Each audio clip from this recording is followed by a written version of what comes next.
Bonjour à tous et à toutes et bienvenue sur la chaîne du pouvoir de la conscience. Merci d'être une fois de plus avec moi aujourd'hui. J'espère que vous vous sentez merveilleusement bien, que vous passez une excellente journée et que vous prenez grand soin de vos conversations internes. Aujourd'hui, je vous offre la traduction d'une conférence un peu spéciale, mais extrêmement intéressante. Ce sont des questions posées à Neville et les réponses de celui-ci. Je voulais le partager avec vous car bien que les questions soient personnelles, je pense que beaucoup d'entre elles peuvent vous éclairer dans votre propre chemin.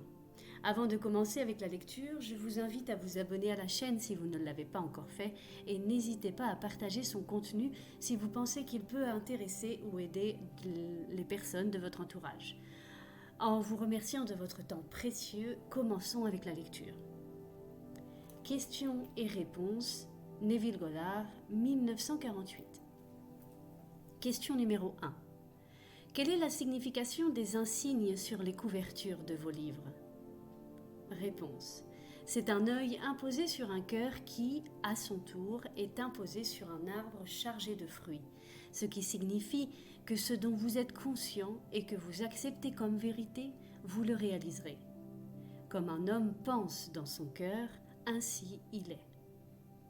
Question numéro 2. J'aimerais être mariée, mais je n'ai pas encore trouvé l'homme approprié. Comment puis-je imaginer un mari? Réponse. Toujours amoureuse des idéaux. C'est l'état idéal qui capture l'esprit. Ne limitez pas l'état du mariage à un homme en particulier, mais à une vie pleine, riche et débordante. Vous désirez expérimenter la joie du mariage. Ne modifiez pas votre rêve, mais embellissez-le. Ensuite, condensez votre désir en une seule sensation ou un seul acte qui implique sa réalisation. Dans ce monde occidental, une femme porte une alliance à l'annulaire de sa main gauche. La maternité n'implique pas nécessairement le mariage, l'intimité non plus, mais une alliance de mariage, oui. Détendez-vous dans un fauteuil confortable ou allongez-vous sur le dos et atteignez un état proche du sommeil. Ensuite, assumez la sensation d'être marié. Imaginez une alliance à votre doigt. Touchez-la. Faites-la tourner autour de votre doigt. Faites-la glisser sur l'articulation. Maintenez l'action jusqu'à ce que l'alliance ait la netteté et la sensation de réalité. Soyez tellement immergé dans la sensation de l'alliance à votre doigt que lorsque vous ouvrirez les yeux, vous serez surprise de ne pas la voir là. Si vous êtes un homme qui ne porte pas d'alliance, vous pouvez assumer une plus grande responsabilité. Comment vous sentiriez-vous si vous aviez une épouse dont vous prenez soin? Assumez la sensation d'être un homme heureusement marié dès maintenant. Question numéro 3. Que dois-je faire pour inspirer des pensées créatives comme celles nécessaires pour écrire? Réponse. Que devez-vous faire? Supposez que l'histoire a déjà été écrite et acceptée par une grande maison d'édition. Réduisez l'idée d'être un écrivain à un sentiment de satisfaction. Répétez la phrase « N'est-ce pas merveilleux ?» ou encore « Merci, merci, merci » encore et encore jusqu'à ce que vous vous sentiez comblé. Ou imaginez un ami qui vous félicite. Il existe d'innombrables façons d'impliquer le succès, mais allez toujours jusqu'au bout. Votre acceptation de la fin induit sa réalisation. Ne pensez pas à créer l'état d'esprit pour écrire, mais vivez et agissez comme si vous étiez déjà l'auteur que vous désirez être. Supposez que vous avez le talent pour écrire. Pensez au modèle que vous voulez montrer à l'extérieur. Si vous écrivez un livre et que personne n'est prêt à l'acheter, il n'y a pas de satisfaction. Agissez comme si les gens adoraient votre travail. Vivez comme si vous ne pouviez pas produire d'histoire ou de livres assez rapidement pour satisfaire la demande. Persistez dans cette supposition et tout ce qui est nécessaire pour atteindre rapidement votre objectif fleurira et vous l'exprimerez dans votre monde physique. Question numéro 4. Comment puis-je imaginer un public plus grand pour mes discours? Réponse. Je peux mieux répondre en partageant la technique utilisée par un professeur très compétent que je connais. Quand cet homme est arrivé pour la première fois dans ce pays, il a commencé à parler dans une petite salle à New York. Bien que seulement 50 ou 60 personnes assistaient à sa réunion du dimanche matin et s'asseyaient devant, ce professeur se tenait au pupitre et imaginait un vaste public. Ensuite, dans son imagination, il disait à l'espace vide « Pouvez-vous m'entendre là-bas dans le fond ?»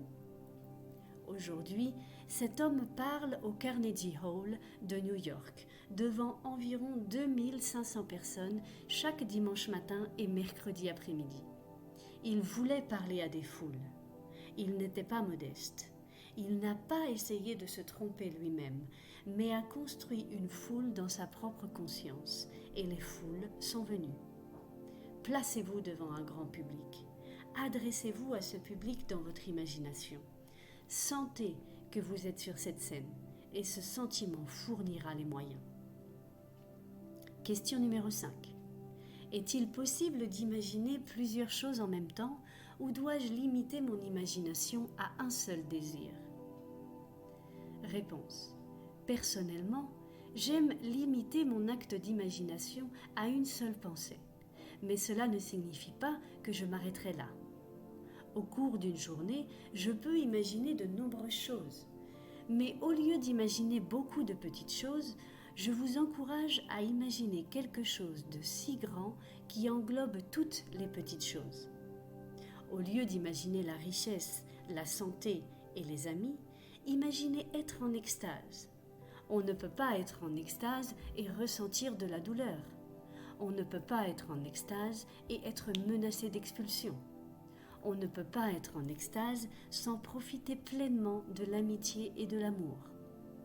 Quelle serait la sensation si vous étiez en extase, sans savoir ce qui s'était passé pour provoquer cette extase? Réduisez l'idée de l'extase à une seule sensation. N'est-ce pas merveilleux? Ne laissez pas l'esprit rationnel conscient demander pourquoi, car s'il le fait, il commencera à chercher des causes visibles, et alors la sensation se perdra. Au lieu de cela, répétez encore et encore. N'est-ce pas merveilleux? N'est-ce pas merveilleux? N'est-ce pas merveilleux? Encore et encore. Suspendez le jugement sur ce qui est merveilleux. Capturez la sensation unique de l'émerveillement total et les choses se produiront pour témoigner de la vérité de cette sensation. Et je vous le promets, cela inclura toutes les petites choses. Question numéro 6. À quelle fréquence devrais-je réaliser l'acte imaginaire? Quelques jours ou plusieurs semaines?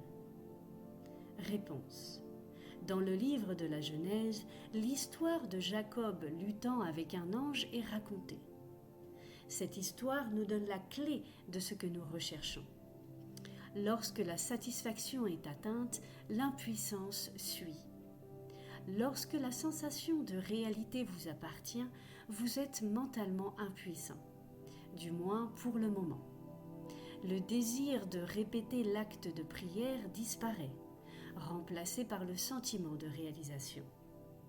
Vous ne pouvez pas persister à vouloir ce que vous avez déjà. Si vous assumez que vous êtes ce que vous désirez être jusqu'à l'extase, vous ne le désirerez plus. Votre acte imaginaire est à la fois un acte créatif et physique où un homme s'arrête, se contracte et il est béni. Car lorsque l'homme crée sa propre ressemblance, son acte imaginaire se transforme également en la ressemblance de son assomption. Cependant, si vous n'atteignez pas le point de satisfaction, répétez l'action encore et encore jusqu'à ce que vous vous sentiez que vous la touchez et que la vertu sorte de vous. Question numéro 7. On m'a enseigné à ne pas demander des choses terrestres, à ne pas désirer, seulement pour la croissance spirituelle. Cependant, l'argent et les biens matériels sont ce dont j'ai besoin. Réponse. Vous devez être honnête avec vous-même. À travers les Écritures, la question est posée. Que veux-tu de moi? Certains voulaient voir, d'autres voulaient manger, et d'autres encore voulaient être guéris, ou que mon fils vive. Votre être dimensionnellement plus grand vous parle à travers le langage du désir. Ne vous trompez pas vous-même. En sachant ce que vous voulez, affirmez que vous l'avez déjà, car c'est la bonne volonté de votre Père de vous le donner. Et souvenez-vous que ce que vous désirez est déjà à vous. Question numéro 8. Lorsque vous avez intégré votre désir, tenez-vous compte de la constante présence de cet être plus grand qui vous protège et vous accorde votre prise de conscience? Réponse. L'acceptation de la fin engendre les moyens. Assumez le sentiment de votre désir accompli et l'être dimensionnellement plus grand vous déterminera les moyens. Lorsque vous adoptez un état comme si vous l'aviez déjà, l'activité quotidienne éloignera de votre esprit toutes les pensées anxieuses afin que vous ne cherchiez pas de signes. Vous n'avez pas à porter le sentiment qu'une présence le fera pour vous, mais vous savez que c'est déjà fait. Sachant que votre désir est déjà accompli, marchez comme si c'était le cas, et les choses se produiront en conséquence. Vous n'avez pas à vous soucier d'une présence faisant quelque chose pour vous. Votre être profond, dimensionnellement plus grand, l'a déjà fait. Tout ce que vous avez à faire, c'est vous rendre à l'endroit où vous le trouvez. Rappelez-vous l'histoire de l'homme qui a quitté le maître et, en chemin vers chez lui, a rencontré son serviteur qui lui a dit « Ton fils est en vie ». Et quand il a demandé à quelle heure cela avait été fait, le serviteur a répondu « À la 7e heure ». Au moment même où il a assumé son désir, il a été fait pour lui, car c'est à la 7e heure que le maître a dit « Ton fils est en vie ». Votre désir vous est déjà accordé. Marchez comme s'il l'était, et même si le temps bat lentement dans cette dimension de votre être, il vous apportera néanmoins la confirmation de votre prise de conscience. Je vous demande cependant de ne pas être impatient. S'il y a une chose dont vous avez vraiment besoin, c'est de la patience. Question numéro 9. N'y a-t-il pas une loi qui dit que l'on ne peut rien obtenir gratuitement? Ne devons-nous pas gagner ce que nous désirons? Réponse. La création est terminée. C'est la volonté bienveillante de votre Père de vous donner le royaume. La parabole du Fils prodigue est votre réponse. Malgré le gaspillage de l'homme, quand il reprend ses esprits et se souvient de qui il est, il se nourrit du veau engraissé de l'abondance et revêt la tunique et l'anneau d'autorité. Il n'y a rien à gagner. La création a été achevée dès le commencement. Vous, en tant qu'homme, vous êtes Dieu devenu visible dans le but de montrer ce qui est, pas ce qui doit être. Ne pensez pas que vous devez travailler dur, avec la sueur de votre front. Il ne reste que 4 mois jusqu'à la moisson. Les champs sont déjà blancs. Il vous suffit de prendre la faucille, de couper et de récolter. Question numéro 10. Est-ce que l'idée que la création est achevée ne prive pas quelqu'un de son initiative? Réponse. Si vous observez un événement avant qu'il ne se produise, alors l'événement qui se produira doit être prédéterminé du point de vue de l'éveil dans ce monde tridimensionnel. Cependant, vous n'avez pas à trouver ce que vous observez. En changeant votre concept de vous-même, vous pouvez interférer avec votre avenir et le façonner en harmonie avec votre concept modifié de vous-même. Question numéro 11. Cette capacité à changer l'avenir ne nie-t-elle pas que la création soit terminée? Non. En changeant votre concept de vous-même, vous changez votre relation avec les choses. Si vous réorganisez les mots d'une œuvre pour en écrire une différente, vous n'avez pas créé de nouveaux mots, mais vous avez simplement eu la joie de le réorganiser. Votre concept de vous-même détermine l'ordre des événements que vous rencontrez. Ils sont à la base du monde, mais pas leur ordre de placement. Question numéro 12. Pourquoi quelqu'un qui travaille dur en métaphysique semble-t-il toujours avoir des besoins? Réponse. Parce qu'en réalité, il ne l'a pas appliqué. Il n'a pas appliqué réellement la métaphysique. Je ne parle pas d'une approche tiède de la vie, mais d'une application quotidienne de la loi de la conscience. Lorsque vous vous appropriez un bien, il n'est pas nécessaire qu'un homme ou encore un gouvernement agisse comme un moyen par lequel le bien viendra. Vivant dans un monde d'hommes, l'argent est nécessaire dans ma vie quotidienne. Si je vous invite à déjeuner demain, je dois payer l'addition. En sortant de l'hôtel, je dois régler la note. Pour prendre le train de retour à New York, mon billet de train doit être payé. J'ai besoin d'argent et il doit être là. Je ne vais pas dire « Dieu sait mieux et il sait que j'ai besoin d'argent ». Au contraire, je m'approprierai l'argent comme si je l'avais déjà. Nous devons vivre avec courage. Nous devons avancer dans la vie comme si nous possédions ce que nous voulons posséder. Ne pensez pas que parce que vous avez aidé une autre personne, quelqu'un d'autre qui vous a vu vos bonnes actions et vous donnera quelque chose pour alléger votre fardeau. Personne ne le fera pour vous. Vous et seulement vous, vous devez vous approprier courageusement ce que votre Père vous a déjà donné. Question numéro 13. Une personne sans éducation peut-elle s'éduquer elle-même en adoptant le sentiment d'être éduquée? Réponse. Bien sûr. Un intérêt éveillé attire l'information de toutes parts. Vous devez sincèrement désirer être bien éduqué. Le désir d'être cultivé, suivi de l'assomption que vous l'êtes, vous rend sélectif dans votre lecture. À mesure que vous progressez dans votre éducation, vous devenez automatiquement plus sélectif, plus exigeant dans tout ce que vous faites. Question numéro 14. Mon mari et moi assistons ensemble à des cours. Devrions-nous parler de nos désirs les uns aux autres? Réponse. Il y a 2 dictons spirituels qui imprègnent la Bible. L'un d'eux est, je cite, « Va et ne le dis à personne ». Et l'autre est « Je vous l'ai dit avant que cela n'arrive, afin que vous puissiez le croire quand cela se produira ».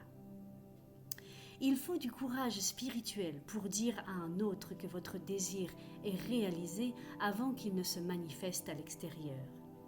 Si vous n'avez pas ce genre d'audace, il vaut mieux garder le silence.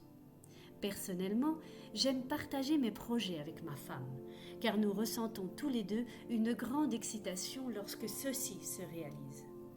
La première personne à qui un homme veut prouver cette loi, c'est à sa femme.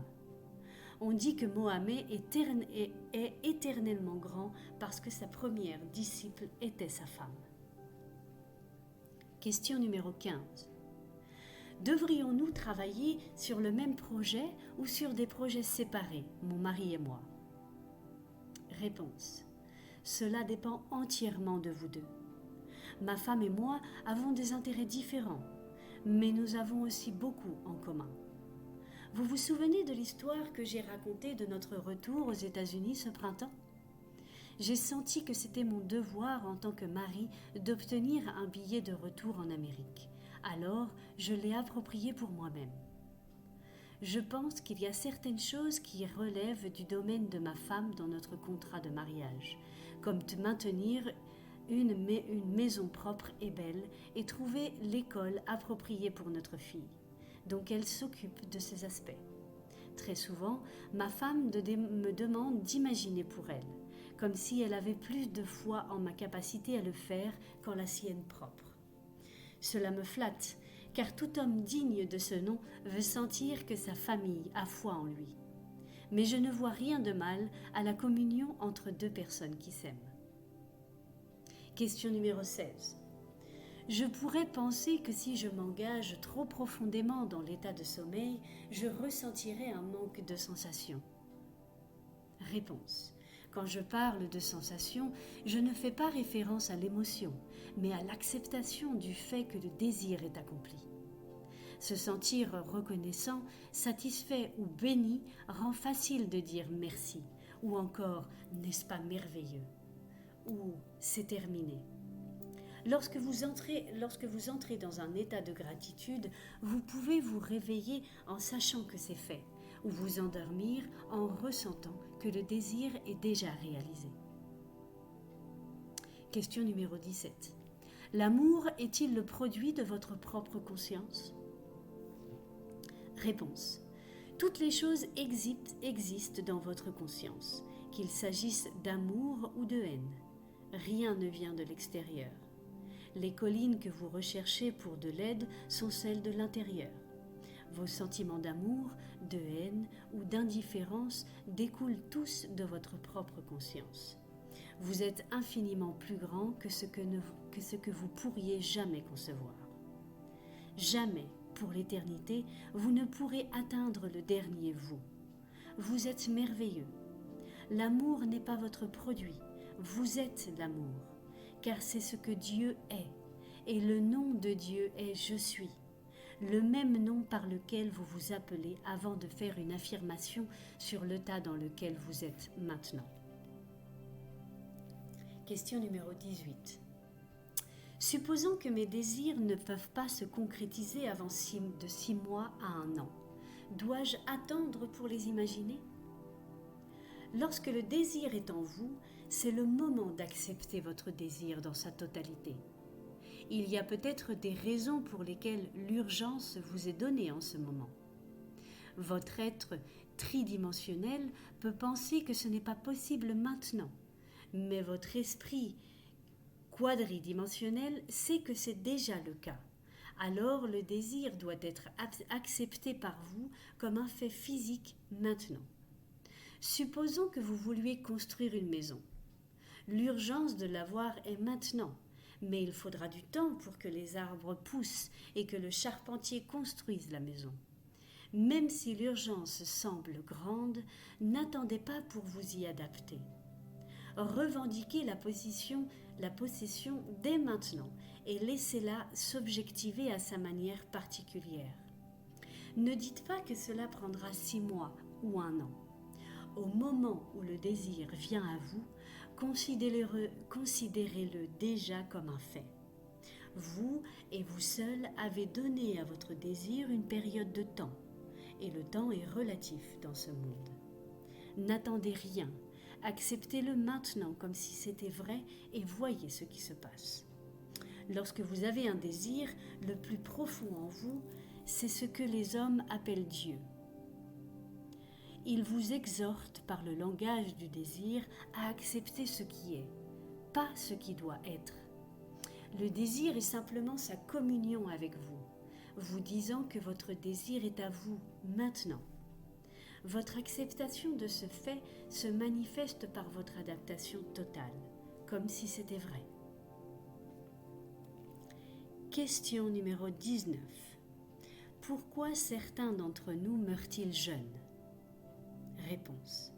Nos vies ne sont pas, rétrospectivement, mesurées en années, mais par le contenu de ces années. Question numéro 20. Qu'est-ce qu'une vie épanouissante pour vous ? Réponse. Pour moi, c'est une variété d'expériences. Plus elles sont variées, plus riche est votre vie.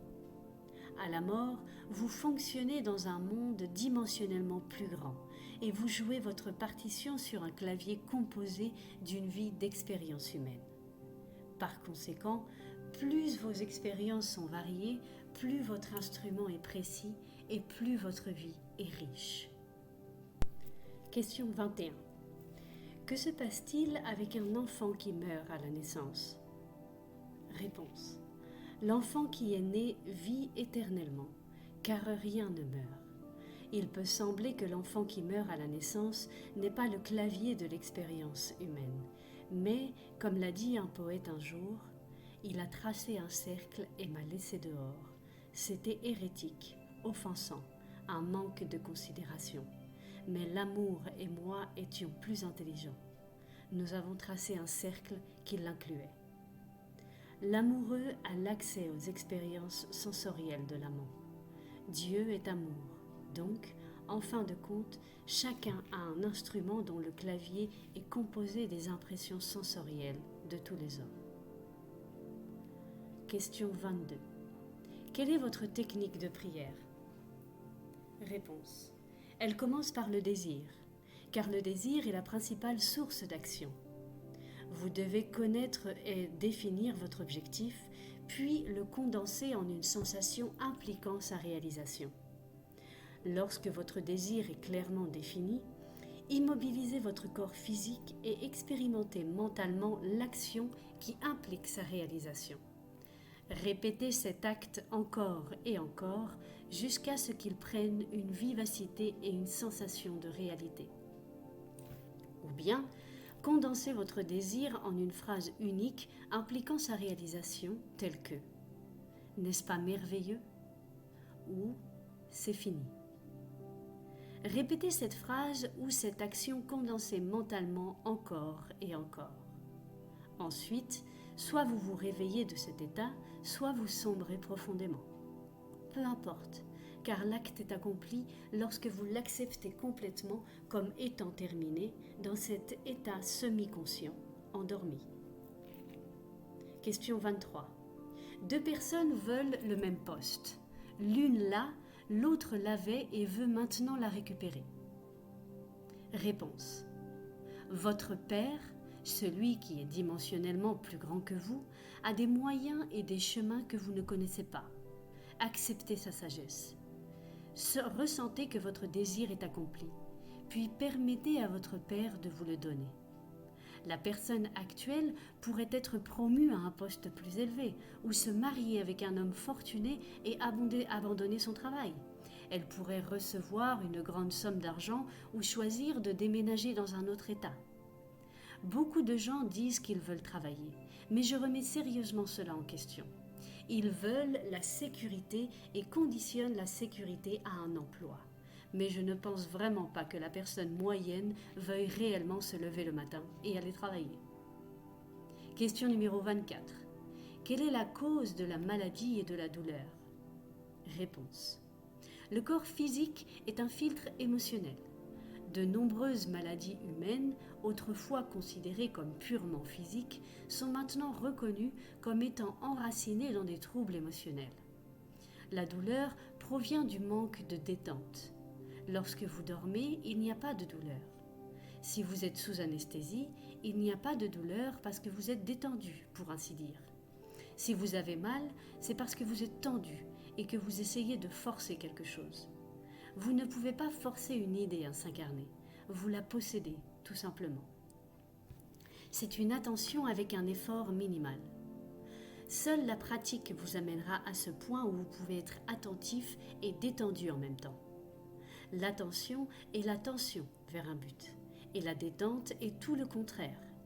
Voici deux idées complètement opposées que vous devez mélanger jusqu'à ce que vous appreniez, grâce à la pratique, comment être attentif, et non tendu. Le mot contenu signifie attention avec un effort minimal, minime. Dans l'état de contentement, vous êtes porté par l'idée sans aucune tension. Question numéro 25. Peu importe à quel point j'essaie d'être heureux, en dessous j'ai un sentiment mélancolique d'être exclu. Pourquoi?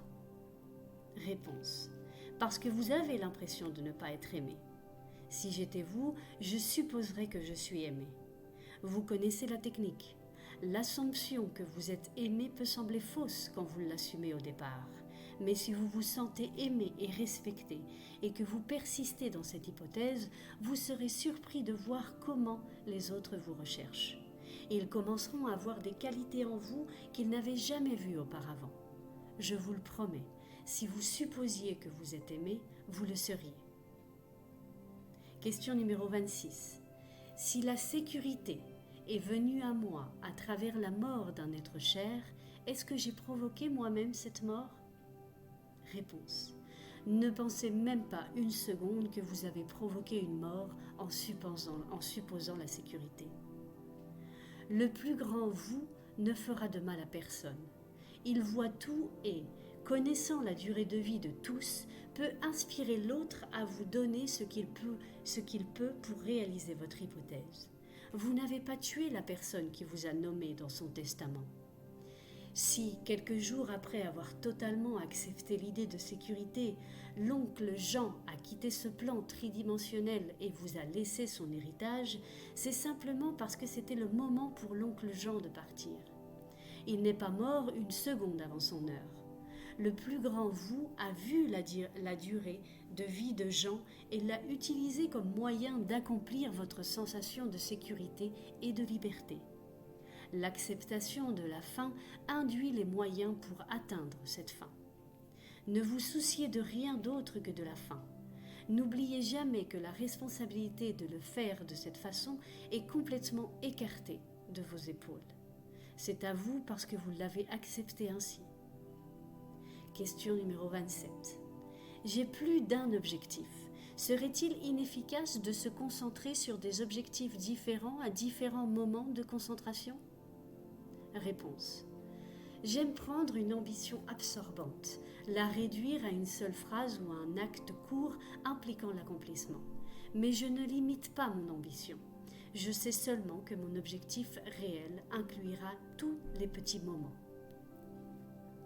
Question numéro 28. Je trouve difficile de changer ma conception de moi-même. Pourquoi? Réponse. Parce que votre désir, selon moi, votre désir de changement ne s'est pas éveillé. Si vous tombiez amoureux de ce que vous voulez vraiment être, vous le deviendriez. Il faut une faim intense pour parvenir à une transformation de soi-même. Tout comme le cerf soupire après les ruisseaux, ainsi mon âme crie vers toi, ô Seigneur. Si vous deveniez aussi assoiffé de perfection que le faon l'est d'eau face à la rage du tigre dans la jungle, vous deviendriez parfait.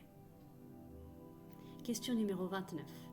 Je réfléchis à une entreprise risquée.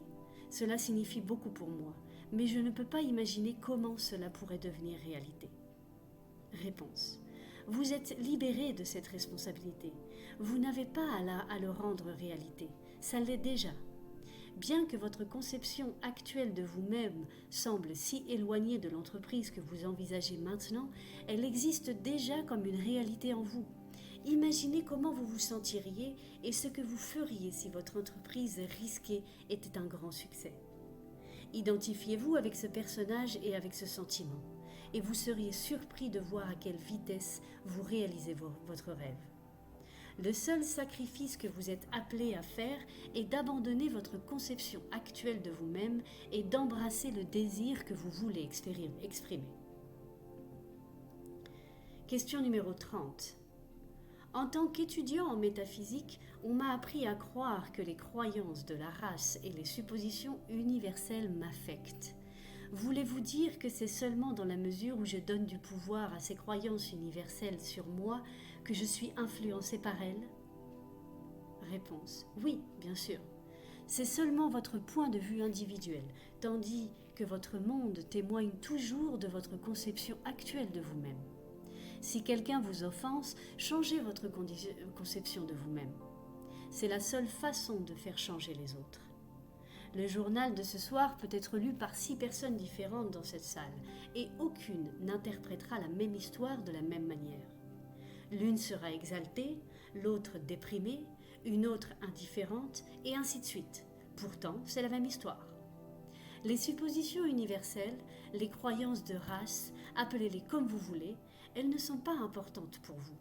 Ce qui compte, c'est votre conception, non pas des autres, mais de vous-même. Car la conception que vous avez de vous-même détermine la conception que vous avez des autres. Laissez les autres tranquilles. Que sont-ils pour vous? Suivez vos propres désirs.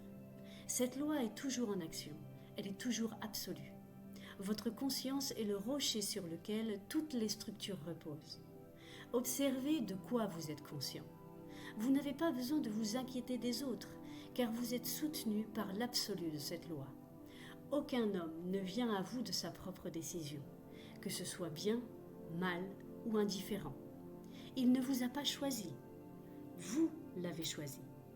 Il a été attiré vers vous parce que vous êtes.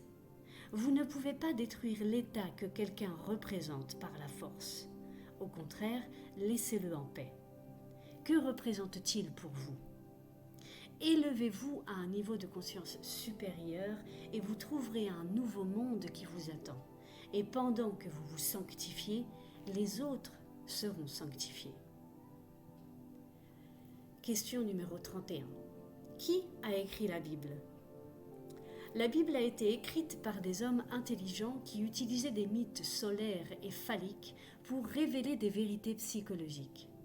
Mais nous avons confondu leur allégorie avec l'histoire, et par conséquent, nous avons échoué à comprendre leur vrai message. Il est étrange que lorsque la Bible a été diffusée dans le monde et que son acceptation semblait proche, la grande bibliothèque d'Alexandrie a été brûlée jusqu'aux fondations, ne laissant aucune trace de la manière dont la Bible est devenue ce qu'elle est. Peu de gens peuvent lire d'autres langues, donc ils ne peuvent pas comparer leurs croyances avec d'autres. Nos églises ne nous encouragent pas à faire de comparaison. Combien parmi les millions qui acceptent la Bible comme un fait la remettent-ils en question ? Ils croient que c'est la parole de Dieu.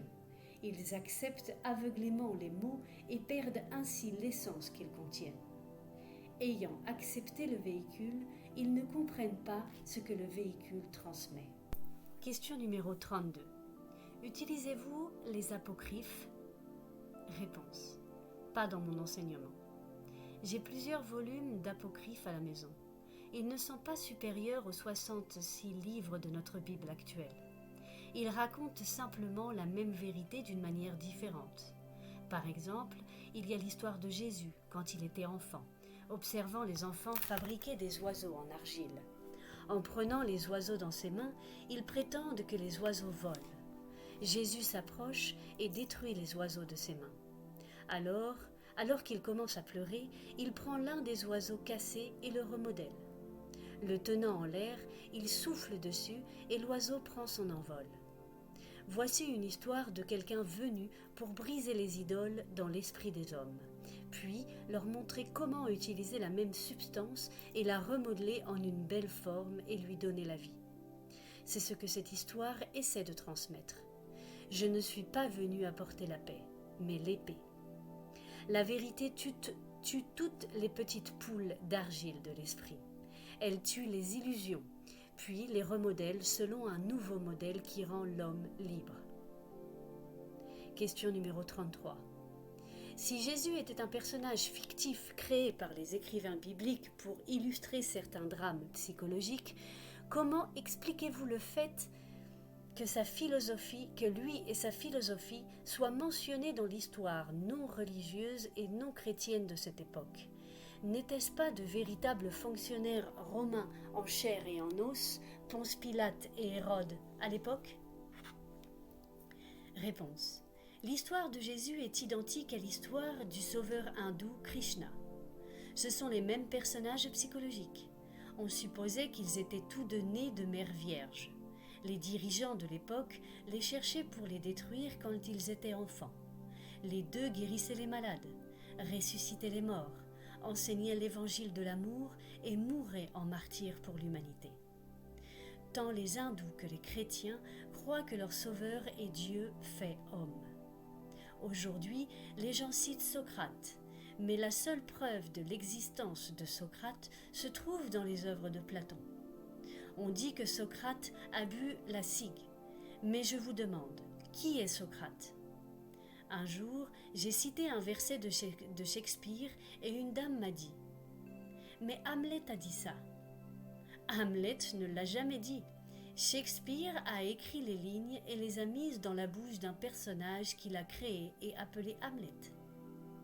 Saint Augustin a dit un jour, et je cite, « Ce qui est maintenant appelé la religion chrétienne existait parmi les anciens.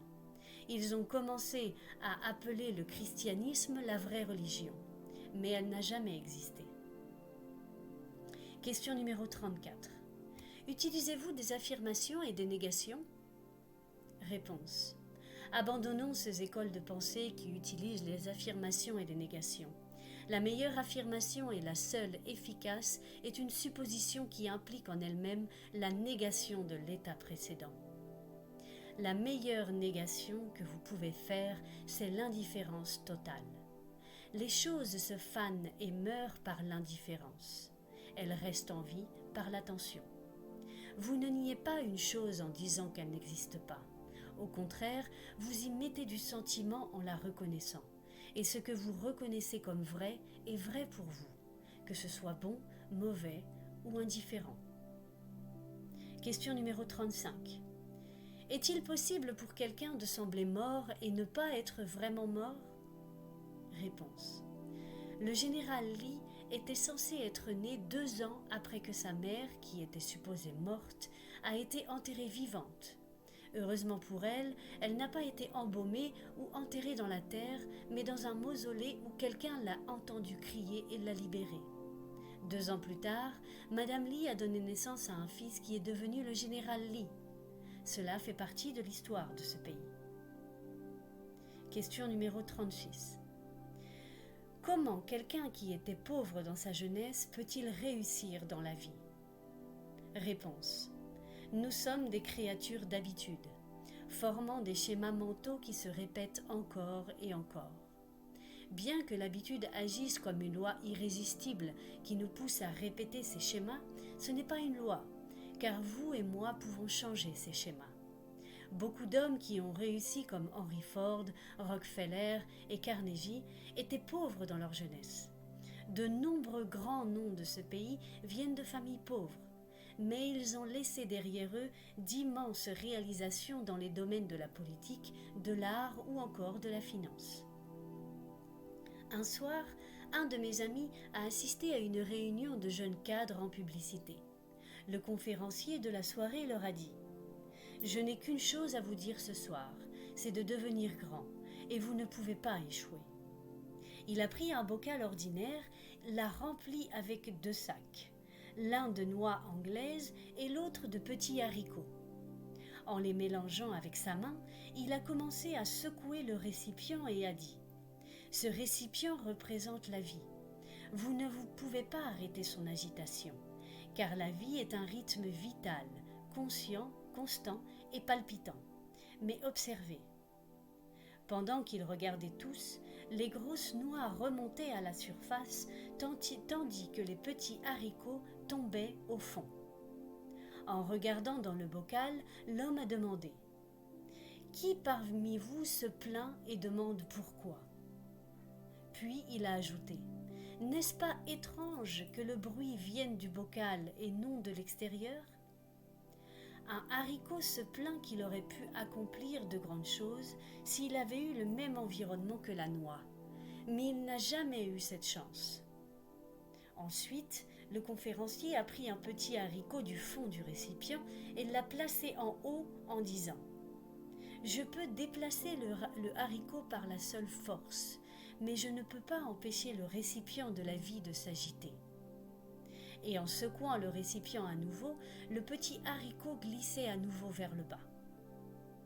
Entendant une autre voix se plaindre, il a demandé « Qu'entends-je ? Dis-tu que je devrais prendre un de ces types importants qui pensent qu'il est si grand et le mettre en bas pour voir ce qui lui arrive ? Croyez-vous qu'il sera aussi limité que vous parce qu'il sera privé de la chance de faire de grandes choses comme vous ? Voyons. » Ensuite, le conférencier a pris une des grosses noix et l'a enfoncée en bas du récipient en disant « Je ne peux toujours pas arrêter le récipient de s'agiter. » Et tandis que les gens regardaient, la grosse noix remontait à nouveau. Ensuite, le conférencier a ajouté « Mesdames et messieurs, si vous voulez vraiment réussir dans la vie, devenez grand. Mon ami a pris ce message à cœur et a commencé à supposer qu'il était un grand homme d'affaires à succès. Aujourd'hui, il est vraiment un homme prospère si vous jugez le succès en termes de dollars. Il emploie maintenant plus d'1 millier de personnes à New York. Chacun d'entre vous peut faire ce qu'il a fait. Supposez que vous êtes ce que vous voulez être. Marchez dans cette supposition et elle se matérialisera en réalité.